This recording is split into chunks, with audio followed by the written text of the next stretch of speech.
Olá pessoal, hoje nós vamos falar sobre o caso Catarina, dos estudos sobre histeria de Sigmund Freud.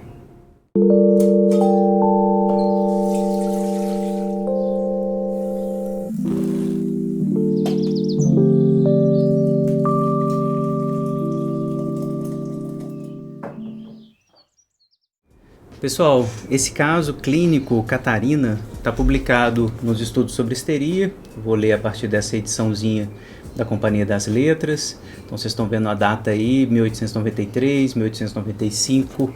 Então final do século XIX, o Freud estava ainda começando a compor, né, o que seria a clínica psicanalítica. A gente ainda não está efetivamente na clínica psicanalítica, mas a base da clínica já está aqui. A ideia de conversar, a ideia de ouvir aquele sofrimento e dar sentido ao sofrimento psíquico trazido por pacientes. Nesses casos, né, nos casos clínicos apresentados nos estudos sobre histeria, principalmente de mulheres. Queria começar fazendo essa observação importante.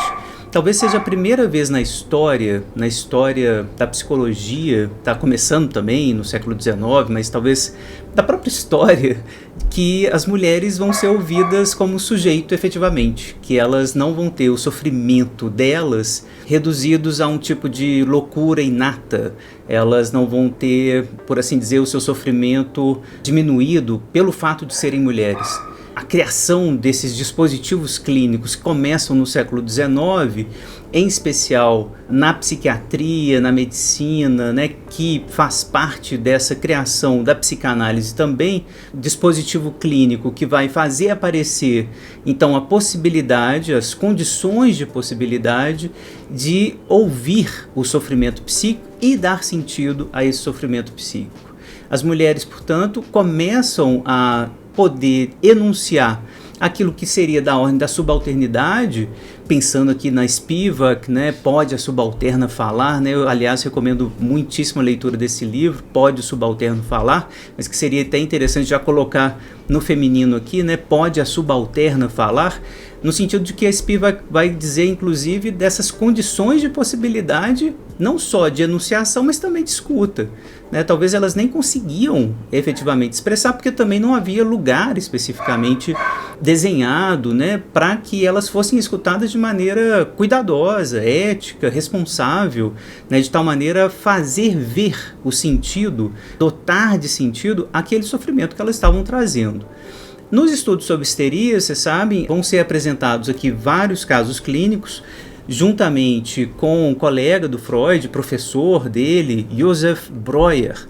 O Breuer é absolutamente importante para a história da psicanálise. O Freud, inclusive, vai dizer, um pouco brincando, um pouco de verdade, que ele ajuda a fundar a psicanálise. Então, vale muito a pena ler as considerações teóricas dos estudos sobre histeria, que foram todas elas escritas pelo Breuer, né? Então, essa terceira parte do livro aqui, que se chama Considerações Teóricas, quando o Breuer vai falar da conversão histérica, dos estados hipnoides, enfim, do uso, efetivamente, né, da hipnose, vai discutir a questão ideogênica, né, psicogênica da histeria.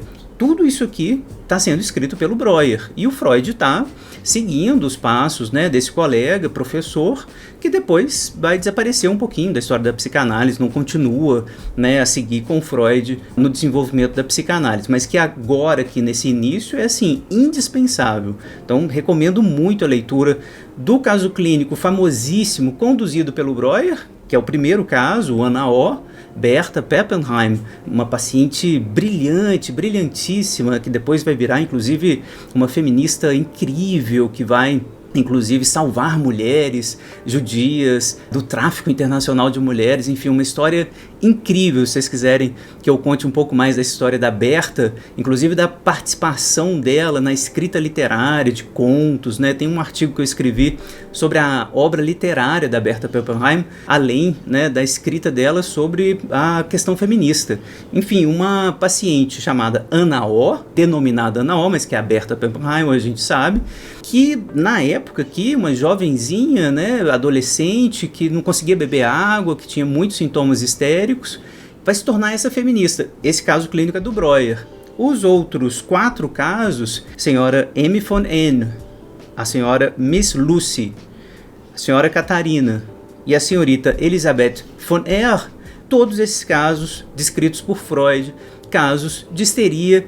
Vocês vão ver uma histeria, às vezes, com sintomas bastante eloquentes, bastante visíveis clinicamente. Então, um cheiro esquisito que ela sentia, um ataque de pânico, angústia, sufocamento, quase alucinações em alguns casos, alucinações com cobras, com bichos, né? Enfim, os casos clínicos muito interessantes para serem acompanhados na leitura aqui dos estudos sobre histeria. Então, só estou aqui colocando a situação desse texto para que vocês entendam que a gente está num contexto de apresentação do que é a histeria. A histeria, como todo mundo sabe, é uma afecção psíquica cuja característica fundamental é fazer o afeto intervir sobre o corpo. Isso que o Freud chama de conversão, né, que o Breuer chamou aqui de conversão histérica. O afeto converte-se ao corpo diretamente. Então, uma angústia se torna sufocamento, se torna desmaio, pavor, pânico. E a paciente não sabe exatamente de onde vem essa sensação, não sabe dar sentido a uma dor no braço, uma dor de cabeça, dor no pescoço, desmaio, sufocamento, eu não sei o que é. Aliás, essa expressão, eu não sei, é algo muito próprio da histeria, porque o Freud já começa a desenhar aqui a ideia de recalcamento, de defesa psíquica, a ideia de conflito psíquico. Isso começa a aparecer desenhadíssimo nos estudos sobre histeria que ele vai escrever com o Breuer. Então, recomendo muito a leitura de todo o texto, todos os casos clínicos, assim, é indispensável. Mesmo que a gente não esteja ainda no campo da psicanálise, isso aqui vai ser absolutamente indispensável para a gente entender a clínica da histeria hoje em dia, inclusive. Não se engane, apesar de não aparecer mais, né, aquela clínica histérica como aparecia no século XIX, né, ali naqueles quadros desenhados por Jean-Michel Charcot, professor do Freud na Salpêtrière, lá em Paris, né, não aparece essa histérica, né, tendo essa conversão.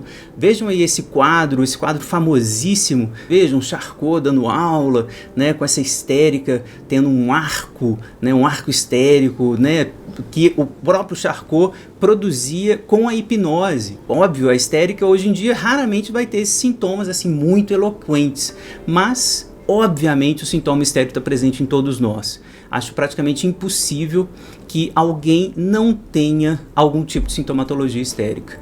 Uma pequena dor de cabeça, sensação de angústia no corpo, fazer cocô no momento de ficar muito nervoso, né, não segurar o xixi em outro momento, ficar com mal-estar, vontade de vomitar quando, né, pensa em alguma coisa muito ruim, perder completamente a fome quando está muito triste ou muito nervoso, ficar insone num momento ou em outro, a ejaculação precoce, a impotência, o vaginismo, tudo isso são sintomas histéricos. Todos nós já experimentamos um ou outro desse ao longo da nossa história, porque a conversão é uma maneira, aliás, muito presente na infância de todos nós, de manifestarmos, de tentar traduzir, simbolizar o afeto que está ali tentando encontrar algum sentido.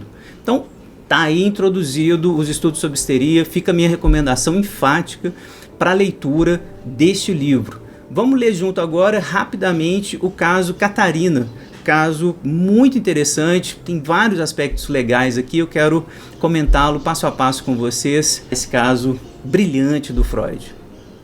Um aspecto interessantíssimo, não apenas nesse caso Catarina, mas nos outros casos clínicos também, incluído Ana O, descrito por Breuer, é um aspecto literário do caso clínico.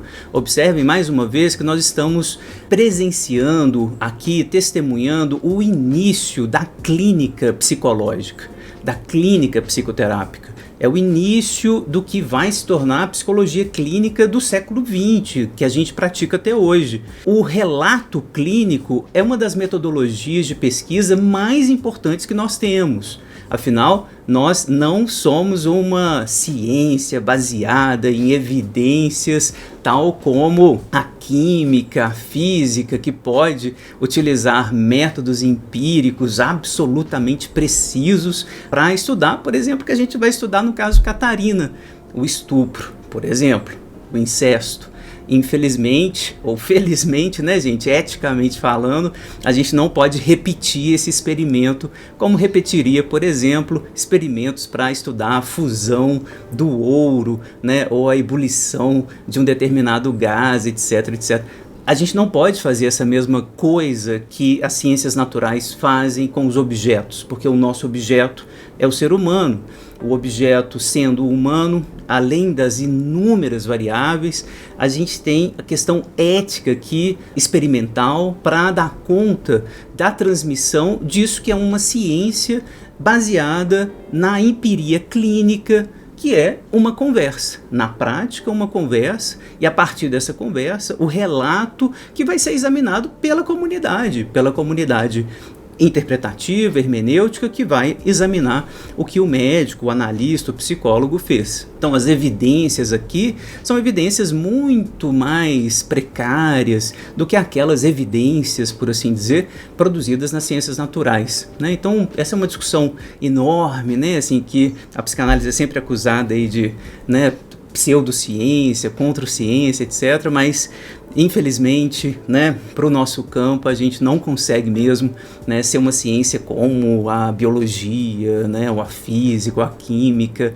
ou felizmente, porque nós somos efetivamente experimentos que não conseguimos ser reduzidos, né, à nossa neuroquímica, enfim, à nossa materialidade, né, de tal maneira que a gente não consiga fazer ciência nos mesmos moldes. Isso não quer dizer que a gente não faça ciência. O relato clínico é uma metodologia disso. Então, o Freud, ao relatar o caso clínico, ele vai transcrever o que aconteceu ali entre ele e a paciente.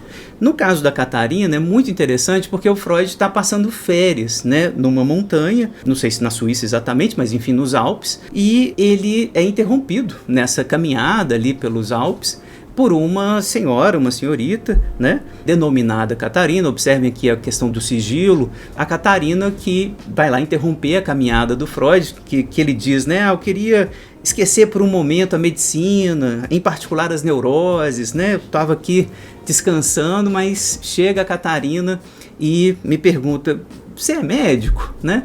É o risco, né, da gente dizer lá na recepção do hotel, né, a gente é psicólogo, a gente é psicanalista, a gente é médico e tal, porque a gente sabe, a gente vai correr o risco de trabalhar de graça em algum momento, né? Então Freud estava lá no meio da montanha e é interrompido por essa senhorita Catarina, que vai dizer para ele, olha, eu tô mal, fui no médico já, me deu um remédio, mas não fiquei boa ainda, tô sentindo ainda muita falta de ar, às vezes eu sinto que eu vou sufocar e ainda não melhorei.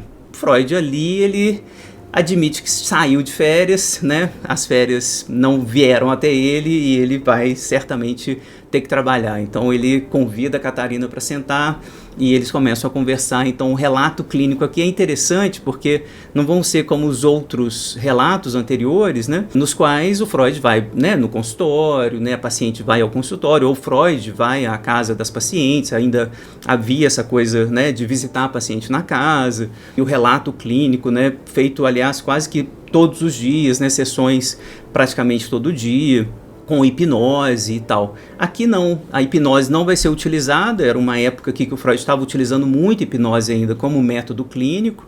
Nesse caso, Catarina, é interessante notar, o Freud vai conversar, né? Ele vai conversar com a Catarina e essa conversa vai produzir efeitos, muito provavelmente, efeitos de não só de compreensão, de elucidação do que está acontecendo, mas efeitos terapêuticos, né? Efeitos terapêuticos que visam, por assim dizer, dar a catarse, produzir a catarse, que era um dos objetivos aqui nos estudos sobre histeria, tal como o Breuer descreveu nos aspectos técnicos aqui do livro. O que era catarse? Catarse, todo mundo lembra, é a purificação. Esse termo aparece já na tragédia grega, né, na poética do Aristóteles, né? Quando a gente ia lá ver uma tragédia, né, no teatro, a gente tinha essa purificação, porque a gente via no teatro aquilo que a gente não precisava viver, de verdade. Então, o incesto, assassinato, né, o respeito aos deuses, desrespeito ao oráculo, etc. A gente podia viver por identificação, tinha catarse, né, se purificava ali de alguma forma, e ia para casa sem precisar fazer as desmedidas que o herói trágico sempre fazia. A híbris, né? A gente estava livre da híbris, por assim dizer, por meio da catarse, né, que a gente tinha no teatro. O Freud pega esse termo grego, catarse, e traz para a clínica. Traz para a clínica aqui no início da histeria. E observem, esse termo continua presente, o termo e a ideia, né, presente na catarse, continua na clínica psicanalítica contemporânea, gente. Quando a gente está lá na clínica e chora e lembra e começa a nos historicizar, dar sentido para a nossa história e tal, a gente está fazendo a catarse, a gente está purificando, a gente está despejando os afetos, abreagindo os afetos, né? Abreação também é um outro termo que vai aparecer muito, né, a partir daqui. Então a gente está despejando o afeto, colocando o afeto para fora, ligando o afeto às palavras, ao sentido. Isso continua como prática clínica e método clínico da psicanálise até hoje. Então o método catártico, ele ainda está presente. A ideia é colocar o afeto para circular, dar sentido aos afetos. Claro que os métodos vão se articulando, né? A livre associação, a perlaboração. A gente vai, por assim dizer, tornando mais complexa a teoria da catarse. Mas minha leitura, né? Me digam aí o que vocês acham, a catarse está presente na clínica psicanalítica até hoje. A ideia, então, era pegar a Catarina, né? Começar a conversar de tal maneira que ela se lembrasse, começasse a articular que sintoma que era esse, de tal maneira que a catarse pudesse acontecer, a abreação pudesse acontecer. Abreagir, né? Abreação quer dizer colocar esse afeto para fora também. A ideia, quando Freud começa a perguntar, é tentar dar sentido ao sintoma. Que história que é essa? Me descreve aí, que falta de ar que é essa aí? Me fala um pouquinho disso. E aí ela fala, começa a descrever, a garganta fica apertada, é como se eu fosse sufocar, mas você sente mais alguma coisa? Ah, eu sinto um martelamento na cabeça, como se eu fosse explodir.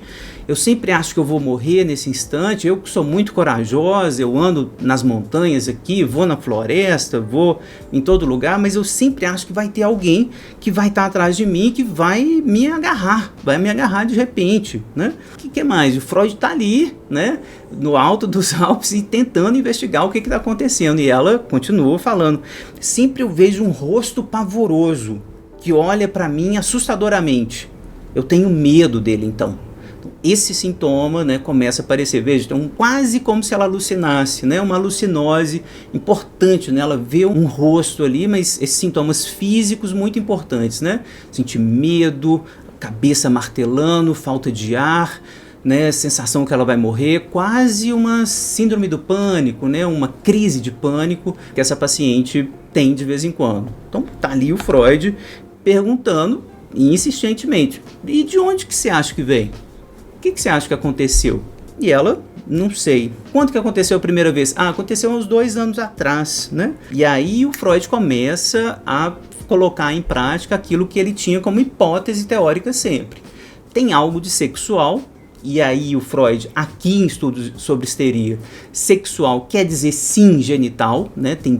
Tá muito próximo aqui nos estudos sobre histeria, né? Ou seja, uma vivência genital traumática, uma vivência sexual no sentido da relação sexual que estava fora do tempo, fora do lugar, né? Então a etiologia sexual, né, das neuroses que o Freud estava tentando desenvolver aqui no século XIX, final do século XIX, estava muito misturado com a relação sexual mesmo, tá, gente? Toda a teoria das neuroses de angústia, neuroses atuais, enfim, ainda estava muito misturado. Essa noção de sexual muito ampliado vai aparecer depois em Freud, né, em 1905 já, né, nos 3 ensaios sobre a teoria da sexualidade. Freud vai ampliando essa coisa do sexual, o significado do que é o sexual, mas aqui não. Aqui ele vai investigar, aconteceu alguma coisa? O que você acha que aconteceu? E aí ela começa a se lembrar efetivamente do que o Freud supunha que estava lá presente, né? O Freud vai dizer, olha, eu vou dizer, né, aqui como que começou os seus ataques, vou te dar aqui uma hipótese, você me disse se é por aí, né? Naquela época, 2 anos atrás, você viu alguma coisa ou escutou alguma coisa que você não gostou muito, né, que você preferia não ter visto. Vejam, O Freud já lança uma interpretação aqui, né, muito rápida para dizer, eu sei que aconteceu alguma coisa, tem um trauma aí, me conta o que que é. E aí, efetivamente, ela fica um pouquinho envergonhada, para o médico a gente pode falar tudo, então vou falar. Ela começa a relatar que viu um tio, o tio dela, que estava num quarto junto com a Francisca, que era quem cozinhava ali na hospedaria onde o Freud estava ficando. A Francisca tinha sumido ali com o tio, ela vai procurar, sobe numa janelinha para ver o quarto e vê o tal do tio sobre a Francisca numa cena claramente sexual. Na época, ela era pequena, 14 anos provavelmente, 12, 14, parece que a gente está falando de uma adolescente aqui, tá? Nesta ocasião, né, deve ter mais ou menos 16, 17, quando estava conversando com o Freud, então ela estava relatando algo em 14, por aí. Ela sobe na janela, vê essa cena, né, e ela não conta nada pra tia, ela assusta, como se ela, de alguma maneira, soubesse e não soubesse do que estava acontecendo ali. Soubesse que tinha alguma coisa errada, mas não sabia exatamente o que era errado. Tanto é que ela não conta pra tia logo depois, né? Ela sai da janela, importante, encosta na parede, eu senti falta de ar, que eu tenho desde então, tudo fica escuro, meus olhos fechavam com força e martelava e zumbia na minha cabeça. Então, sintoma histérico quase que imediato, né, diante do traumático, diante dessa cena muito violenta, que a gente vai ver não é exatamente o primeiro tempo do trauma, né? A gente vai ver que tem outros tempos aqui. Ela ficou muito apavorada, sentiu muito medo, e aí o Freud continua a tentar investigar. Então, aqui o Freud, quase detetive, né, e o relato clínico é quase que um relato literário, né? Queria chamar a atenção para isso também, né? Um relato literário muito bonito, né? Como se fosse um conto detetivesco, né? Tá, e aí, o que você sentiu? O que você imaginou naquele momento? Isso ia me ajudar a pensar aqui, te ajudar, né, a dar sentido? Ah, olha, se eu pudesse eu te falaria, mas eu esqueci de tudo, eu fiquei tão apavorada que eu esqueci de tudo, não lembro mais de nada. E aí, parênteses do Freud, o afeto cria um estado hipnoide. Coisa que ele vai chamar depois de clivagem, recalcamento, né? A gente precisa estabelecer aqui as relações entre clivagem e recalcamento mais tarde, mas enfim, a ideia de defesa psíquica, essa ideia que estava aparecendo aqui nos estudos sobre histeria. Eu me defendo de uma ideia e esqueço isso. Então, um estado hipnoide é isso, né? Um estado separado que eu não vou ter mais acesso, mas que na hipnose eu poderia ter acesso a ele. Então, por isso Freud utilizava o método hipnótico nessa época aqui. Ele vai vendo que o método hipnótico não é interessante, vai abandonando, enfim, outra história para outro vídeo, caso vocês queiram. Então, se vocês estão me acompanhando até aqui, curtam aí, compartilhem, comentem, me falem o que vocês acham, enfim, indiquem esse vídeo para quem vocês acham que vale a pena. Nós estamos num projeto de extensão da UFMG, uma universidade pública, gratuita e de todos nós. Espero que vocês gostem, coloquem aí os comentários, né, me digam o que vocês estão achando até aqui.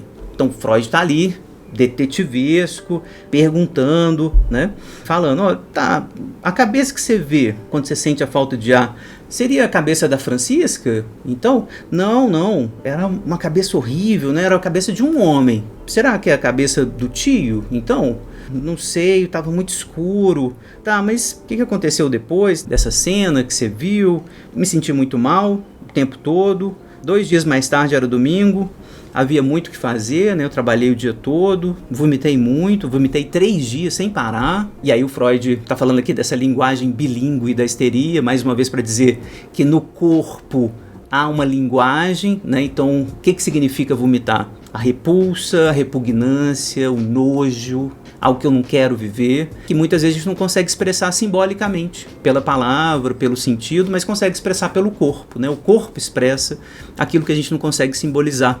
Ou está simbolizando, na verdade, melhor dizer, né, que o corpo simboliza, né, aquilo que a gente não simboliza com a palavra, né? Então ela está lá vomitando, então estava sentindo repugnância. Não terá visto alguém nu? Como é que essas pessoas estavam ali no quarto? Freud continua a investigar. estava muito escuro. Eu acho que eles estavam vestidos, né? Não sei o que estava me causando nojo. Então, até aqui, uma investigação muito detetivesca do Freud, né? Que continua a tentar investigar o que está acontecendo com essa menina, né? Houve cenas muito desagradáveis, né, entre o tio e a tia. As crianças ouviram coisas, né, que lhes abriram os olhos. Quando ela finalmente, né, conta para a tia o que estava acontecendo, o que tinha acontecido, né? E aí alguma coisa vai fazendo sentido do sexual, alguma coisa da violência sexual vai começando a fazer sentido, porque a tia assumia essa outra estalagem com os filhos, a sobrinha, e deixou o tio sozinho com a Francisca, que naquele meio tempo já tinha engravidado, inclusive. E aí, nesse momento, ela começa a relatar para o Freud que esse tio, na verdade, já tinha assediado a ela mesma, a Catarina. Antes, né, a primeira série desses eventos, diz o Freud, né, esse tio assediou sexualmente quando tinha apenas 14 anos de idade. Então, no momento anterior, com 14 anos, esse tio vai assediá-la. Então ela conta, por exemplo, numa cena no inverno, quando houve uma excursão ao vale, né? E o tio fica bêbado e se aproxima dela, encosta o corpo, provavelmente encosta o pênis no corpo dela, e ela se levanta. O que você está fazendo? O que você está fazendo, tio? E o tio, né, de forma incestuosa, abusiva, vai perguntar: deixa de ser tola, né? Fique calada, você não sabe como é que isso é bom. E ela responde: não gosto do seu bom, não.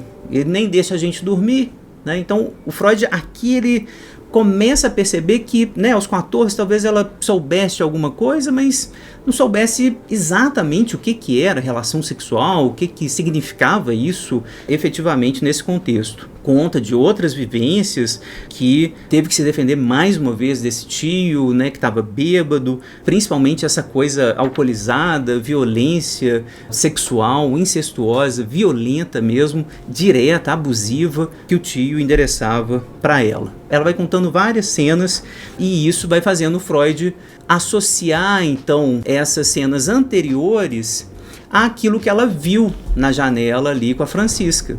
Ela dá sentido num tempo 2, então essa cena da janela seria o tempo 2, quando as coisas parecem finalmente fazer sentido. É o a posteriori, né, gente? Freud está começando a desenhar aqui também essa lógica temporal do trauma.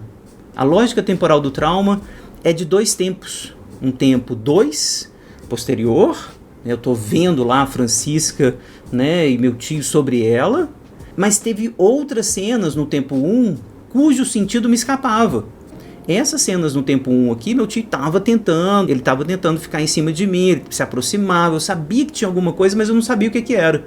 O tempo 2 dá um sentido, e aí quando ele dá o sentido, a posteriori, essas cenas, essas lembranças vão me atacar por dentro. Daí a famosa frase do Freud: as histéricas sofrem de reminiscências.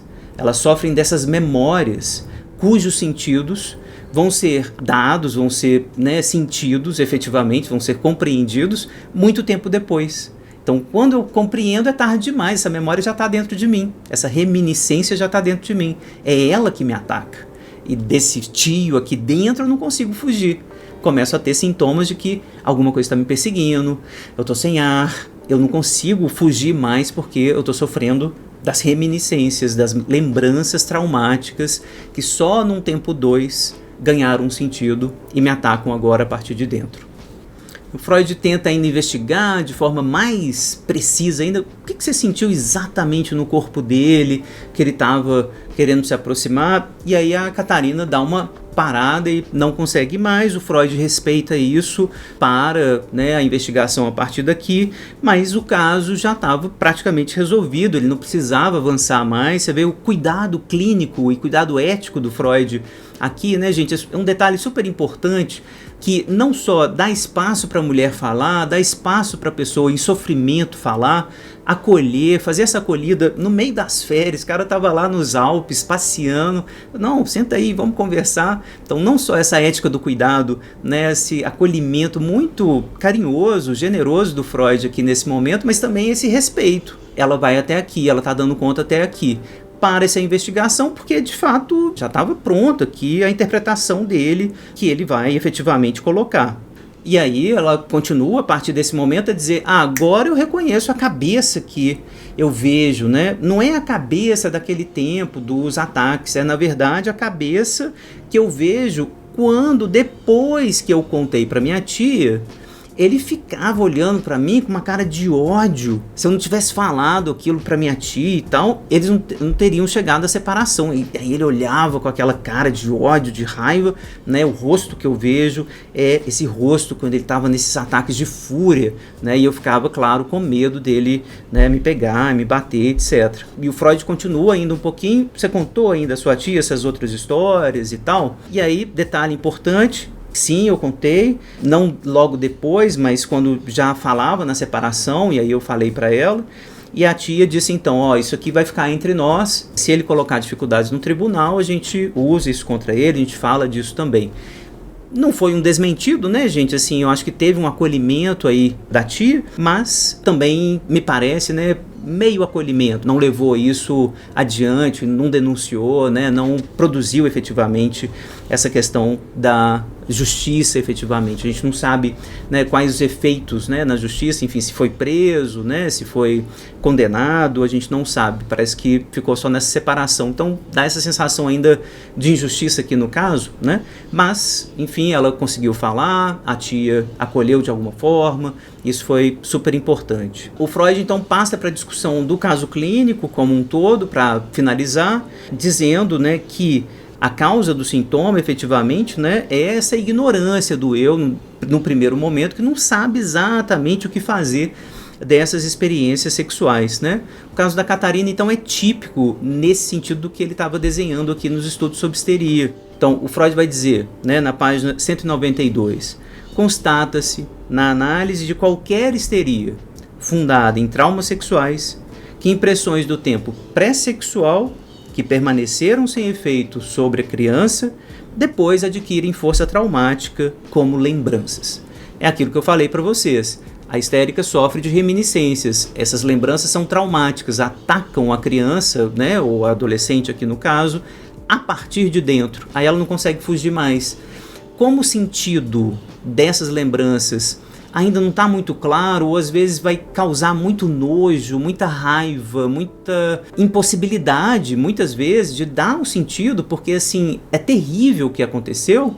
Vocês vão ver, vai ter uma surpresa importantíssima na nota de rodapé final desse caso, que vai aumentar ainda mais o caráter trágico desse caso clínico. Freud vai dizendo, olha, essas lembranças muitas vezes não conseguem ter sentido, chegar à consciência, porque se chegam, são dolorosas demais. São violentas demais, o sentido é violento demais, eu não quero saber, eu não gosto de saber, eu não posso saber, porque dói muito saber desse tipo de coisa, que, já vou revelar o segredo da nota final, que o meu pai, o meu próprio pai, me deseja sexualmente, abusa sexualmente de mim, isso é terrível. Sim, não era o tio o tempo todo. O Freud escreveu em 1924 uma nota de rodapé, preservando aqui o sigilo dessa história, dizendo que, na verdade, não era o tio, né, da Catarina, mas, na verdade, o próprio pai, que tentava abusar sexualmente dela, adolescente, muito provavelmente antes também, né, gente? Assim, não tem por que duvidar que esses abusos eram anteriores, né, mas era o próprio pai que abusava da Catarina. Ou seja, é quase impossível para uma criança, um adolescente, querer saber disso, porque saber disso é muito doloroso, é muito violento, é muito conflitivo, né? A ideia de que há desejo misturado, há carinho, há amor, há confiança, mas ao mesmo tempo um abuso dessa confiança, um abuso desse amor que a criança não sabe localizar. Ela sabe que está errado, ela sabe que é horrível, mas é o pai.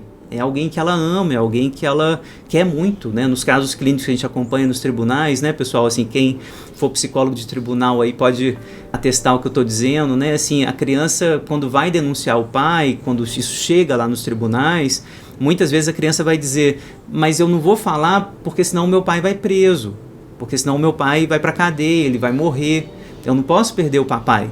Então, isso está muito misturado, isso está misturado com relações de confiança muito fortes, né? Que tornam o saber disso que ocorreu algo absolutamente dilacerador para a criança. Por isso é tão violento essa clínica do abuso. E foi exatamente isso que aconteceu com a Catarina. Detalhe interessante aqui que aparece na página 193, o Freud vai dizer o seguinte: outra diferença no mecanismo psíquico desse caso está em que a cena da descoberta, que designamos como cena auxiliar, merece ao mesmo tempo a denominação de traumática. Ela atua por seu próprio conteúdo, não apenas por despertar as vivências traumáticas anteriores. Ela reúne as características de um momento auxiliar e de um traumático. Então essa cena auxiliar, que é essa cena, né, de ver a janelinha e tal, na verdade as cenas traumáticas e as cenas auxiliares, elas vão se articulando exatamente por conta dessa teoria do a posteriori que o Freud vai elaborando a partir desses casos. Tempo 1, que não tem muito sentido, um sentido pré-sexual, sexual, né? Aliás, essa expressão, gente, pré-sexual, sexual, uma expressão do próprio Freud, do Breuer também, que vai aparecer aqui nos estudos sobre histeria. Tempo 2, sentido propriamente sexual, que vai dotar efetivamente essas lembranças primeiras do caráter traumático delas. Então, essa cena traumática não é exatamente a da janelinha, né, mas que tem, evidentemente, um caráter traumático importante. Ela vê coisa que ela não devia ter visto, que é demais, que é um excesso, né? Observem também a teoria aqui do excesso. O trauma em Freud está ligado ao excesso, a essa violência, a essa impossibilidade de simbolizar alguma coisa que é excessivo, que é demais para a criança. Interessante aqui, pessoal, o que o Freud cita o Charcot dizendo o seguinte, que os sintomas de conversão não acontecem logo depois da cena, mas depois de um tempo de incubação, um intervalo de incubação. O Charcot chamava esse tempo aqui de elaboração psíquica. Observem como que esse termo mudou, né, na história da psicanálise, né? Aqui está ligado à ideia de que eu tenho trauma, vai ter uma elaboração psíquica, eu vou ter o sintoma. O termo elaboração psíquica, né, essa expressão é o contrário disso, né? Elaboração, perlaboração, simbolização tem a ver com exatamente desfazer o sintoma, né? Colocar o sintoma num outro patamar, né? Assim, num lugar de sentido, né? Um lugar onde ele vai ser menos violento, menos sem sentido, né? Ele vai deixar de ser vômito, ele vai deixar de ser pânico, ele vai deixar de ser falta de ar para virar ódio ao pai, raiva do pai, nojo do pai, também evidentemente um pesar, né? Uma tristeza muito profunda de ter vivido isso, né? Então, quando os afetos começam a ser melhor nomeados, renomeados, ressimbolizados, eles são elaborados. Então, observem aqui que os termos vão mudando também ao longo da história da psicanálise, isso é importante, né? A nota de 1924 é impressionante. Freud está descrevendo aqui, então, um abuso incestuoso terrível, né? De que um pai está abusando da sua própria filha, uma menina, muito provavelmente não só adolescente, né? É muito provável que esse homem tem abusado, né, da filha criança também. Enfim, um caso que a gente tem acesso, lamentavelmente, ainda hoje na clínica, né, na nossa cultura. Como a gente sabe, a psicanálise tem mostrado isso desde o século XIX. Infelizmente, o incesto ele não é naturalmente, instintivamente proibido, né? Ele é um tabu porque, historicamente, a gente decidiu, né, que deveria ser assim, e eu acho que é uma decisão correta, né, porque ele é traumático demais, ele é violento demais, né? Então, o incesto, ele precisa ser efetivamente tabu, né? Precisa ser proibido, precisa tomar muito cuidado com isso, porque ele tá aí enquanto desejo, tá aí, vai aparecer, né, as incestualidades, inclusive, né, de maneira mais diluída, difusa, elas vão aparecer para muito além da relação sexual propriamente dita. A gente sabe disso. Dá para pensar aí nas incestualidades, né, de como que elas são muito mais complexas do que a relação sexual propriamente dita. Mas, enfim, o que eu queria apresentar do caso era essa ideia de que o caso clínico pode acontecer em qualquer lugar. Isso é interessante, inclusive, para pensar a clínica muito contemporânea, né, gente? Assim, tem experimentos clínicos da psicanálise que vão colocar psicanálise na praça pública, né? Assim, vou colocar uma cadeira aqui e vou fazer uma análise, vamos fazer uma conversa aqui, uma consulta terapêutica. Quem já leu o livro brilhante do Winnicott, né, Consultas Terapêuticas, sabe do que eu estou falando, né? Uma sessão, acontece uma análise, pode acontecer alguma elaboração, pode acontecer alguma conversa consistente, terapêutica, que mova alguma coisa? Talvez, né? Vamos estudar. É isso que é o método clínico. O método clínico é algo que tem a ver com esse tipo de relato e colocar isso para a comunidade, para ser refeito, né? Colocado de novo em prática, para a gente discutir de novo quais foram os efeitos disso com essas centenas, milhares de pacientes. Isso vai ser feito milhares e milhares de vezes. Funcionou? O que funcionou? O que não funcionou?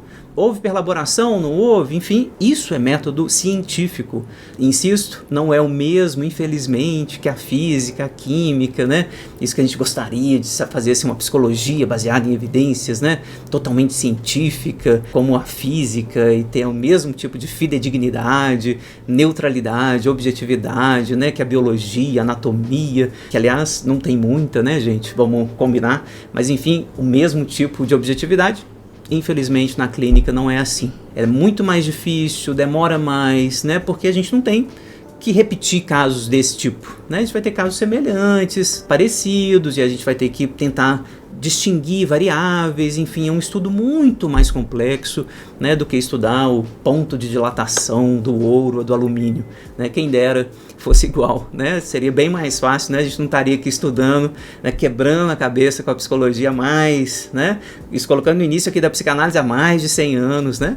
Tentando elucidar efetivamente o que é histeria, como cuidar das pessoas, como fazer espaços clínicos, né? Condições políticas de possibilidade para escutar pela primeira vez essas mulheres e dar sentido àquilo que elas estão falando. Então, queria destacar também isso antes de terminar. A gente está testemunhando neste livro, nos estudos sobre histeria, um momento histórico absolutamente revolucionário, porque a gente começa a ouvir as mulheres pela primeira vez de uma maneira cuidadosa e dar sentido a esse discurso e não tratar isso como loucura, como algo desprezível, que não faz sentido, como algo lunático, como algo ligado à feminilidade frágil, como à debilidade do sexo das mulheres. Não, a gente está olhando o sujeito pela primeira vez, dando sentido àquilo que elas estão dizendo, olha, você tem razão, isso que você sofreu é terrível.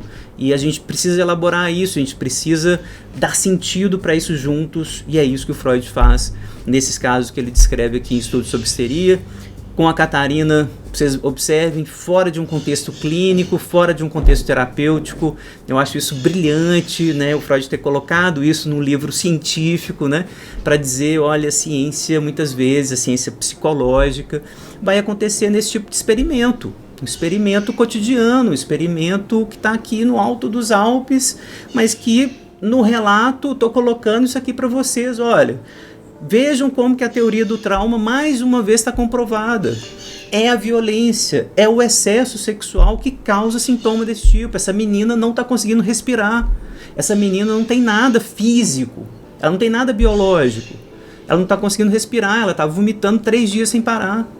E o que está causando isso?